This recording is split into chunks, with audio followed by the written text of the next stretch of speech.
You are listening to 600 Second Saga. Today's feature is Franklin's version of The Origins of Tag by John Collings. Back in the day, this great city did not surround this hill. Instead, an expansive field stretched to the edge of a great forest. Of course, we all had homes hidden on the other side of that forest, but our mothers didn't want us there all the time. They would rather us get out of the house and explore the world. So they sent us through the darkness of the woods to this great field. We didn't have a problem with it, because the summer sun would shine down on the tall grass, and the large trees here and there would offer relief from the heat when we needed it.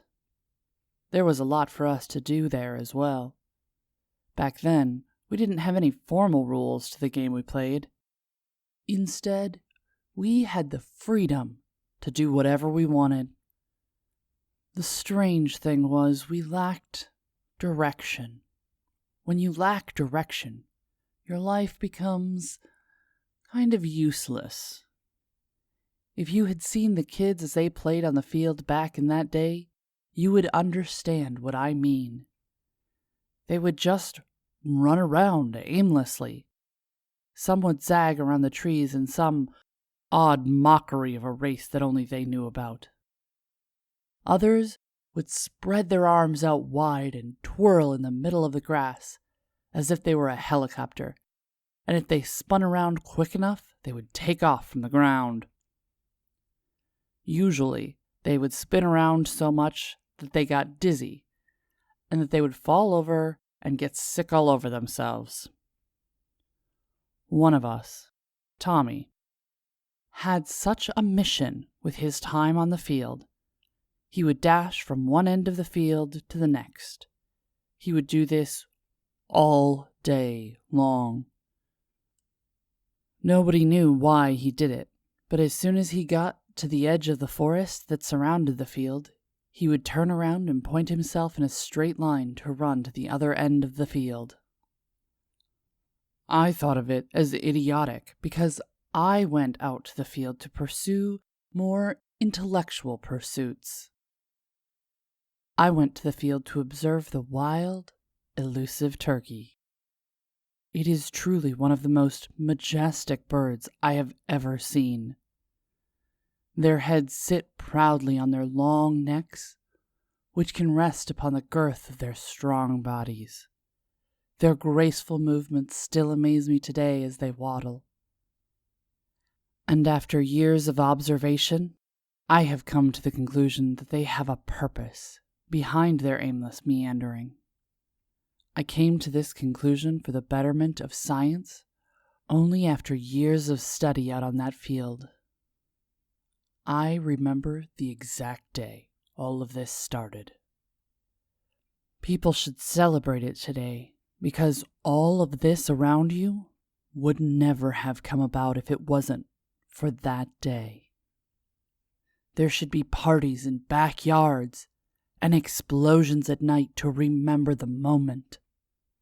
Our names should be evoked with a heartfelt appreciation on that day. The heat of the summer sun blazed down upon us. We were all in the field doing what we thought was important. The moment of importance had not happened yet, and we didn't even know how important it was when it happened. But when you are wrapped up in a moment, you rarely understand its significance.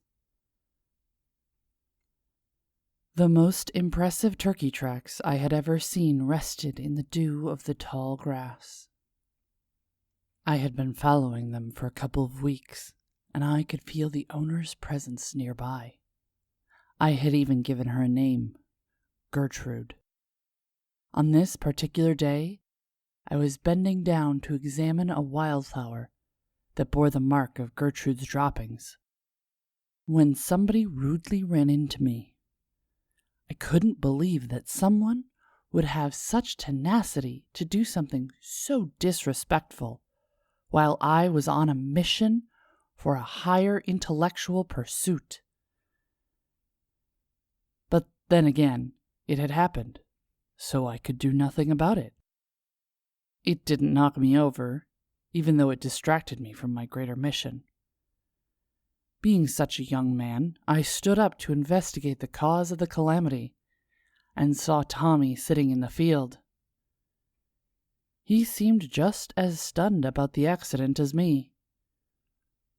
Somebody told me later that Gertrude's path intersected directly where Tommy ran back and forth every day. Apparently, fate interceded as we collided with each other.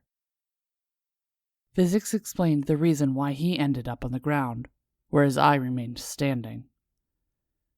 Tommy was a skinny boy, and as my mom always explained to me, I had a larger bone structure than other boys my age. When a smaller object collides with a larger object, the smaller object will always need to give way to the other. For this reason, Tommy sat in the field staring up at me with that surprised look on his face. He, of course, wanted to document the moment with a grand speech, but didn't have the gift of elocution that he has now, so he said the first thing that popped into his head. "I zit." The speech had more humor behind it than grandiosity. At least, I thought so, and I reacted by blurting out a little laugh. Tommy didn't appreciate my natural reaction to the event, so he got up from the grass, came over to me, and shoved me hard. The repercussion surprised me so much that I could do nothing more than plant my butt on the soft, supple, saturated ground. He wished to document this moment with another speech, but all his boiling brain could spurt out of his mouth was, "Use it." Tommy then ran away laughing. It wasn't amazing, but it was effective, because it all started in that innocent moment.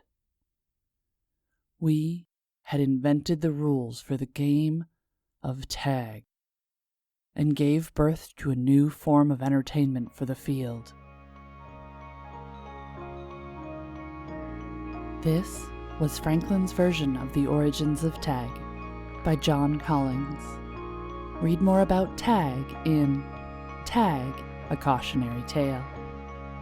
John Collings has traveled the world and has taken the wisdom he has collected from various cultures and placed it in his novels. He has found satire is the best way to impart his knowledge due to its lasting effects on the reader.